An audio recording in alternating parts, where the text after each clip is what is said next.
My entrepreneurship origin story.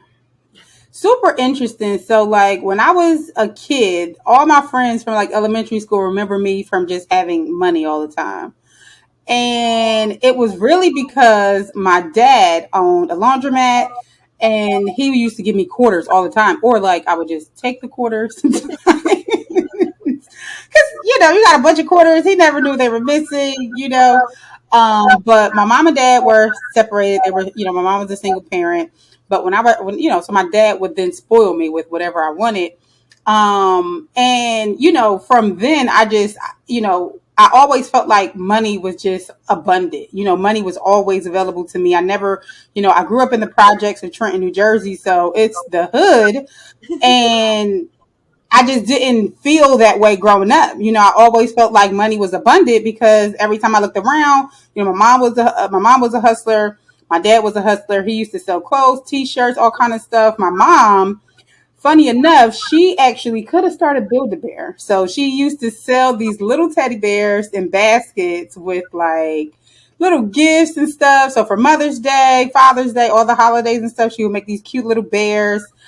So the entrepreneurial spirit just came from being around my parents.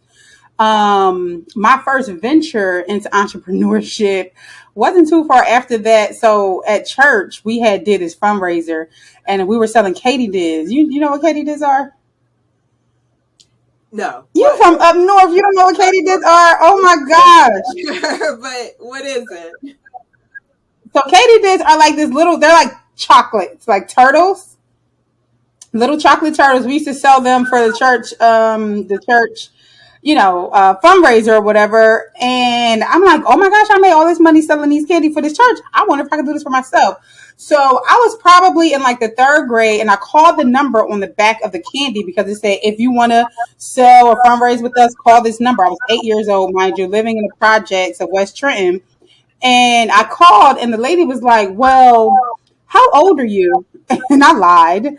And then she was like, well, where's your mom? And I said, well, she's just around the corner. My mom was really at work, right? Like I said, she was a single parent. She had 4 kids at the time. So she was working a lot. And do you know this woman sent the police to my house? Sent the police to my house. So the police came knocking on my door. And I was just like, okay, I need to pause a little bit. Mind you, this is just the third grade. But went the regular route of school. I have like I said, I have young parents. I'm the oldest of 8 siblings, and went the regular route of going to college. Always been told by my parents. First of all, they were 16 when they had me, so they just wanted me to go graduate high school, go to college, and get a job. So that's what I did. I went to Rutgers, but when I was 19, I actually started working at Merrill Lynch. That was my first like real job. I worked at the bank before that. Then I started working at Merrill Lynch in investment consulting. And that's really where my professional career even started. So I'm 19, making 20 something dollars an hour. And, it was great to start off with. But of course, like 2 years in, I'm looking around at my coworkers like, well, where do I see myself in them? They're married with kids and we're working the same job. And I'm just like, I can't imagine how I could do this forever. Like how I could like pay bills with this. At the time I was living with my mom and my manager at that time, left a lasting statement on me. He said, never live paycheck to paycheck. And I promised him that I wouldn't. So, I was working in investment consulting. He was a white guy. And, he just loved me because I was a young black kid named Shaniqua, worked super hard, super smart, so he just took a liking to me and, tried to help me out on my journey. And so that's when I started investing was when I was 19. So I started investing in the stock market. But because, we're just top performers typically in the environment, my job was super easy. So I was always looking for a side hustle. Like, even though I was making good money as a 19, 20-year-old, I was like, okay, well, what can I do? Part-time. I was also in college. I was also raising my cousin. I had custody of my 2-year-old cousin at the time. So, I needed to do something that wasn't too labor intensive where I could be home and at work or at school and still get it done. And I decided to start a tax business.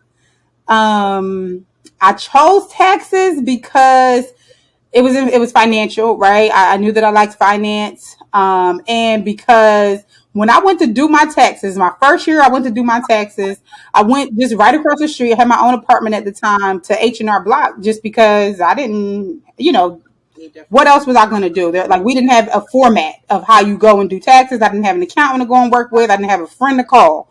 So across the street from my apartment, I walked across and went to H&R Block, and I was just a student. I had, my little job at Merrill, but they charged me like $600-700 to do my taxes, and I'm like, all these people in here paying $600-700.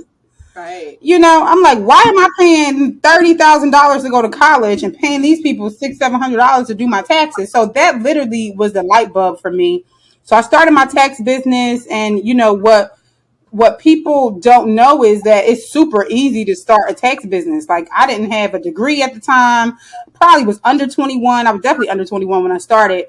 Didn't have a degree, didn't have, really anything. You don't even need a business license to start preparing taxes, which is crazy.